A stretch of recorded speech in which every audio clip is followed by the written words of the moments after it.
Alright, welcome to the speed build and a bit of a thoughts/review on the Technic buildable Darth Vader.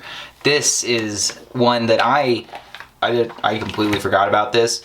The one thing I will say right off the bat before I even get to the review after the speed build, there's no alternate build for this guy, and I'm really sad about that. I love that the other ones like C-3PO, the Stormtrooper, the other droids, all have alternate builds, but this guy, he doesn't. And I guess it kind of makes sense because they got this giant custom helmet piece, and I guess that's the trade-off, is you get a giant custom piece and the cape too. You get two giant custom pieces and trade off for an alternate build, and I guess it makes sense to not have an alternate build because you got this giant cape, and what are you gonna do with this when you're done, you know? So I guess that's fair. But still a little bit disappointing. A little bit sad about that. But I'll get over it, I'm sure. Anyway, the reason his head is actually disconnected is because this axle is literally snapped in there. So I'll have to figure out a way to pull that out of this piece if I want to use it. But let me see if I can show you guys the little broken axle on there. Yeah, you can kind of see it in there maybe now. Yeah, his head broke off. He got his head sliced, man, in shipping. It doesn't happen good. But yeah, this is an old toy that my brother built, and yeah, it's clearly gone through some crap in the box, so it's got a bit of fixing to go through. I'm hoping every piece is there at least, and yeah, I'm excited to review this once we've rebuilt it. So let's do that. Let's get to the speed build for this guy and the snap to disassembly. I'm sure you know how the buttons work down there by now, so do click them as you please. Let's get to the speed build. Here we go.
Alright, and Darth Vader is done. So, I'm still just a little bit sad that there isn't an alternate build, but I think after building it, I kind of understand even more so why they didn't do it. I mean, the cape is a big reason why, but also, this is one of those sets where you gotta put a sticker over a bunch of different, not just LEGO pieces, but specifically Technic pieces, so it's really hard to take that apart. So that's why that was just sitting there as its own thing. Yeah, I was too afraid to take that sticker off because it started peeling off some of the inner silvery parts when I started peeling it off, so I just left it there and I decided not to take that apart. Anyway, on to the review. So, I do really like this. I think it's very fun to play around with this little arm thing going on here, because, I mean, all you gotta do is push these little things in the back and he pushes his arm up. Though I will say, it's kind of weird because you can see his little chest piece gets pushed up no matter which arm you push up, and that's just kind of just how it's built. And it, like, they put a little rubber band in there so that it goes back too, but it's just strange that it pushes his little chest piece up every time he uses his arms. But yeah, both of these arms, the things they do makes a lot of sense, because, you know, he can open his hand to be like, you know, force choking somebody. You can, you know, put his arm up and then force choke him, and then you can put his arm up with the lightsaber and then swing his lightsaber around with his little wrist articulation there. It's pretty fun, actually, I won't lie. And for a Technic build, this thing really does just have a presence, which is very interesting. It does look really good, I think. It looks better than some of the other Technic buildable characters, I won't lie. Especially the head. I think they did a really good job with that and making him look menacing and such. And of course you can, you know, twist his head 360 degrees, so yeah. Yeah. So I do really like the overall look, and of course I do like the little play features for this. I think this is a really good build, and his lightsaber thing is really cool. I always loved this lightsaber thing as a kid, and yeah, so very cool to see that again and get to actually play with this for the first time for real. But yeah, so with that, thank you all for watching. I am sure you know how the buttons work down there by now, so do click them as you please. Mr. HiYodaPanda, out.